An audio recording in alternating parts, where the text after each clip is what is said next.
Jasna simple റെസിപ്പീസിലേക്ക് എല്ലാവർക്കും സ്വാഗതം. ഞാനിന്നിവിടെ വൈകുന്നേരങ്ങളിൽ ചായയോടൊപ്പം കഴിക്കാൻ പറ്റിയ പൊട്ടറ്റോ ബോൾസിൻ്റെ റെസിപ്പിയായിട്ടാണ് വന്നിരിക്കുന്നത്. തയ്യാറാക്കുന്നത് എങ്ങനെയാണെന്ന് നോക്കാം. കുക്കറിലേക്ക് 4 കിഴങ്ങ് ഇട്ട് കൊടുക്കുന്നുണ്ട്. കുറച്ച് വെള്ളവും കൂടി ഒഴിച്ചു കൊടുത്തിട്ട് 3 വിസിൽ വരുന്നിടം വരെ ഒന്ന് വേവിച്ചെടുക്കണം. വെന്ത് വന്ന പൊട്ടറ്റോ ഒരു ബൗളിലേക്ക് മാറ്റി കൊടുക്കണം. ഇനി ഇതൊന്ന് സ്മാഷ് ചെയ്തെടുക്കാം.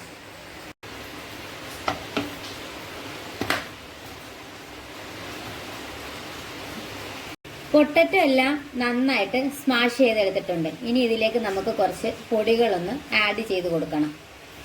1/4 കപ്പ് കോൺഫ്ലവർ ചേർത്ത് കൊടുക്കുന്നുണ്ട്. 1 ടേബിൾ സ്പൂൺ അരിപ്പൊടി ചേർത്ത് കൊടുക്കുന്നുണ്ട്.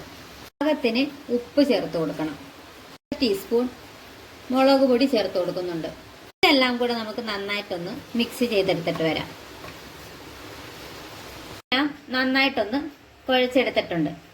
ഇതിങ്ങനെ കുഴച്ചെടുക്കുന്ന സമയത്ത് പൊടിയുടെ കുറവ് വരുവാണെങ്കിൽ കോൺഫ്ലവറും കൂടെ ആഡ് ചെയ്ത് നമുക്ക് നന്നായിട്ട് ചപ്പാത്തിക്കൊക്കെ കുഴച്ചെടുക്കുന്ന പരുവത്തിലൊന്ന് കുഴച്ചെടുക്കാം.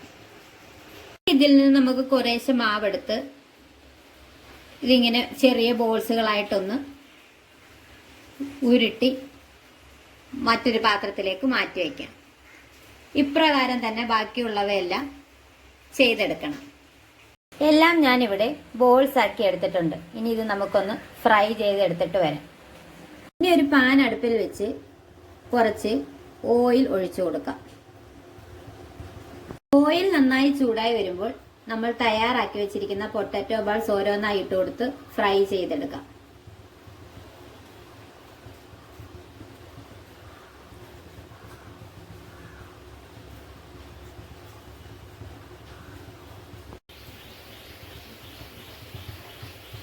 ഒരു വശം ഒന്ന് നന്നായിട്ട് മുരിഞ്ഞു വരാൻ തുടങ്ങുന്ന സമയത്ത് നമുക്ക് ഇതൊന്ന് മറിച്ചിട്ട് കൊടുക്കണം.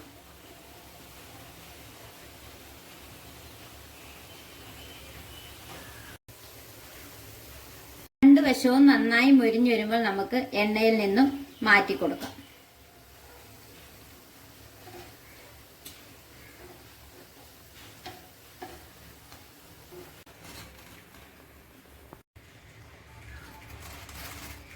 വൈകുന്നേരങ്ങളിൽ ചായയോടൊപ്പം കഴിക്കാൻ സ്നാക്സ് ഒന്നും ഇല്ലാത്ത സമയത്ത് വളരെ പെട്ടെന്ന് തന്നെ നമുക്ക് തയ്യാറാക്കിയെടുക്കാൻ പറ്റിയ ഒരു ഐറ്റമാണ് പൊട്ടറ്റോ ബോൾസ്.